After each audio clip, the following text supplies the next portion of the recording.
Hello everyone, आप सबका एक बार फिर से स्वागत है मेरे यूट्यूब चैनल में। आई होप आप सब लोग बहुत अच्छे होंगे। तो आज की इस वीडियो में हम बात करने वाले हैं प्रियंका योगी तिवारी जी और उनके भाई आलोक राणा के बारे में।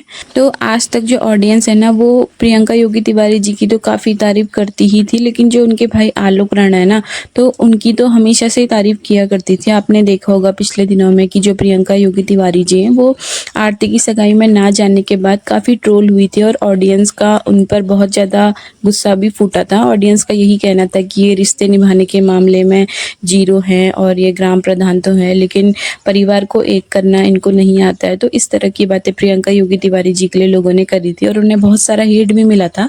लेकिन जो उनके भाई आलोक राणा है ना, तो उनको ना हमेशा से ऑडियंस का प्यार मिलते हुए आया है। हर कोई यही बोलता है कि जो आलोक राणा है वो बहुत अच्छे ब्लॉगर हैं। उन्होंने ब्लॉगिंग की शुरुआत करी अपनी फैमिली में और उसके बाद प्रियंका योगी तिवारी जी और उनकी बहन प्रीति राणा ने ब्लॉगिंग की शुरुआत करी। और उसके बाद ना कई सारे लोग जो आलोक राणा है उनको मतलब वैसे भी बहुत अच्छा मानते हैं। हर किसी का यही कहना है कि बहुत पोलाइट नेचर है उनका, बहुत अच्छी ब्लॉगिंग करते हैं। तो हर कोई ना उनकी बहुत तारीफ करता है और आज तक वो किसी कंट्रोवर्सी में फंसे भी नहीं। और जो आलोक राणा है ना, वो हमेशा से अपने चैनल पर लाइफ स्टाइल ब्लॉग डालते आए हैं और हमेशा पॉजिटिव वे में वो ब्लॉगिंग करते हैं। मतलब बहुत अच्छे वो ब्लॉगर हैं। और सबसे बड़ी बात है ना, वो बहुत पुराने ब्लॉगर हैं। अभी जो नए नए ब्लॉगर हैं, आपने देखा ही होगा, जो अभी हाल ही में जिन्होंने ब्लॉगिंग स्टार्ट करी है, 2 या 4 साल हो रखे हैं, तो उन लोगों ने भी अब कंट्रोवर्सी करने स्टार्ट कर दिया। लेकिन जो आलोक राणा है ना, तो वो काफ़ी पुराने ब्लॉगर है और उनके चैनल पर कभी कंट्रोवर्सी देखने को नहीं मिले और हमेशा से उनको ऑडियंस का प्यार ही मिला है। इसीलिए जो ऑडियंस है ना, तो वो आलोक राणा जी के साथ इमोशनली अटैच्ड है, मेंटली अटैच्ड है। हर कोई उनकी बहुत तारीफ करता है। लेकिन जब से उनका नया घर बना है, आपने देखा होगा, उन्होंने अपना होम स्टे कंप्लीट कर लिया है और उन्होंने ये भी बताया है कि उन्होंने ये किस पर्पज़ से बनाया और उन्होंने अपने होम स्टे का नाम रखा है चौखंबा दर्शन होम स्टे।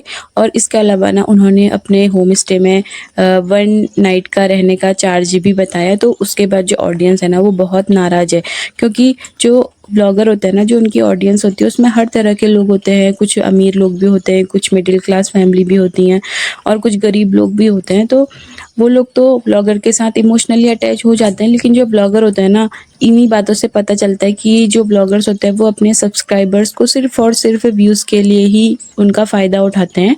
वरना आपने देखा ही होगा कि जो आलोक राणा जी हैं, उन्होंने जब अपने होम स्टे के चार्जेस रिवील करे, उन्होंने अपने 1 नाइट का चार्ज बताया 5000 रुपीज़। तो उसके बाद जो ऑडियंस है ना भाई, उनका जो गुस्सा था वो आलोक राणा जी पर फूट पड़ा। और उसके साथ ही जो प्रियंका योगी तिवारी जी है ना, जो अपने भाई आलोक राणा जी के होम स्टे को प्रमोट कर रही थी, उनके ऊपर भी जो पब्लिक है उसका गुस्सा फूटा। उन्होंने यही बोला कि आप लोगों को, मिडिल क्लास फैमिलीज़ को, गरीब लोगों को ध्यान में रखकर ही होम स्टे का चार्जेस लगवाना चाहिए था। और सही बात भी है भाई, अगर जो सब्सक्राइबर्स हैं उनकी वजह से आप आज यहाँ तक पहुँचे हो, तो आपका तो फ़र्ज़ बनता है ना कि आप हर किसी की जो फाइनेंशियल सिचुएशन है उसको देखते हुए अपने होम स्टे का चार्जेस रखवाओ। और जब आलोक राणा जी का जो होम स्टे है ना, वो होम स्टे बनकर कंप्लीट हुआ था, तो उसके बाद जो उनकी ऑडियंस है ना, तो उनको बहुत अच्छा फील हुआ था। उन्होंने यही सोचा था कि अब उनको आलोक राणा जी से मिलने का मौका मिलेगा। जैसे आपने देखा होगा कि काफ़ी लोग जब केदारनाथ यात्रा के लिए आते हैं, तो वो लोग प्रियंका योगी तिवारी जी से भी मिलने जाते हैं, क्योंकि वो उनके साथ भावनाओं से जुड़े हुए हैं, इमोशनली अटैच है, उनको काफ़ी ज़्यादा सपोर्ट करते हैं। तो सब्सक्राइबर्स चाहते हैं कि उनका सपना होता है ना कि वो अपने फेवरेट ब्लॉगर से जाकर मिले एक बार, क्योंकि वो उनके फ़ैन बन जाते हैं। तो इसी वजह से जो ऑडियंस है ना, वो बहुत खुश हो रही थी। ऑडियंस को यही लग रहा था कि अब उनको भी आलोक राणा जी के घर पे जाने का मौका मिलेगा। लेकिन जब आलोक राणा जी ने अपने जो प्राइसेस है वो रिवील करे ना, उसके बाद जो ऑडियंस है ना, उनकी उम्मीद ही टूट गई।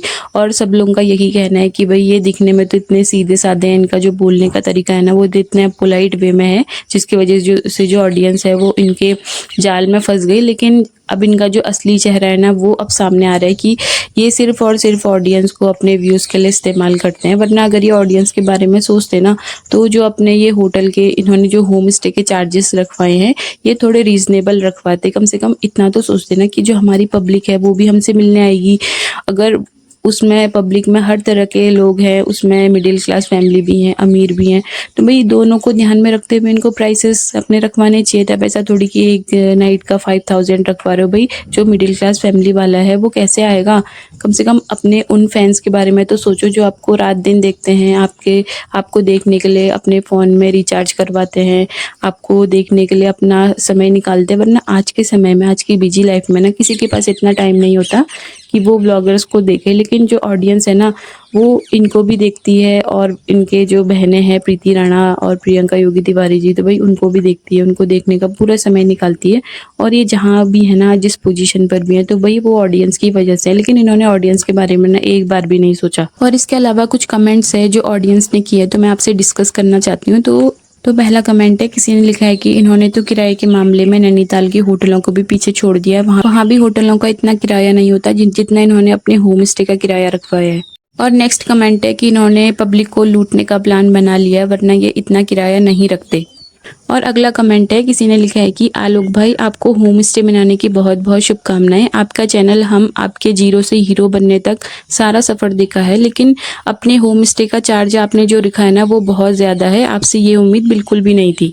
और नेक्स्ट कमेंट है, किसी ने लिखा है कि चार्ज आपने ऐसे रखा है जैसे गोवा शिमला मनाली में सीजन में होता है। गेस्ट चार्ज की टेंशन में होम स्टे का असली आनंद लेना तो भूल ही जाएंगे। और नेक्स्ट कमेंट है, किसी ने लिखा है कि सॉरी टू से, पर आपने वो कहावत सही कर दी, भोली सूरत दिल के खोटे। आपको अपने हिसाब से सोचना चाहिए था कि अगर आप खुद किसी होम स्टे में जाओगे तो क्या आप 5000 दे दोगे एक नाइट का। और नेक्स्ट कमेंट है, किसी ने लिखा है कि होम स्टे के बारे में जब पता चला तो बहुत खुशी हुई थी, लेकिन रेंट को देखकर फिर मायूसी मिली। और नेक्स्ट कमेंट है, देखने वालों ने इनका घर बनवाया, अब उन्हें लूटने की तैयारी में है भाई, 5000 रुपये बहुत ज़्यादा है। और नेक्स्ट कमेंट है, किसी ने लिखा है कि आलोक भाई आपसे तो हमारा दिल का रिश्ता बन गया था, कभी सोचा था कि आपके घर जाएंगे, आपसे मिलेंगे, आपकी मम्मी से मिलेंगे, लेकिन हमारे अरमानों पर पानी फिर गया। आपका होम स्टे तो सिर्फ अमीर लोगों के लिए है। तो भाई इस तरह के कमेंट देखने के बाद तो यही लग रहा है कि जो लोगों का भरोसा था, लोगों की उम्मीद थी ना आलोक भाई से, वो पूरी की पूरी टूट चुकी है। क्योंकि जो ऑडियंस होती है भाई वो सिर्फ देखती ही नहीं है, वो इमोशनली भी अटैच हो जाती है। तो कम से कम उनको ऑडियंस को ध्यान में रखते हुए तो अपने प्राइस को रखना चाहिए था ना होम स्टे के। अब देखते हैं कि जो आलोक भाई हैं वो अपने प्राइसेस को उतना ही रखते हैं या फिर कम करते हैं, ताकि जो ऑडियंस है वो उनसे खुश हो जाए।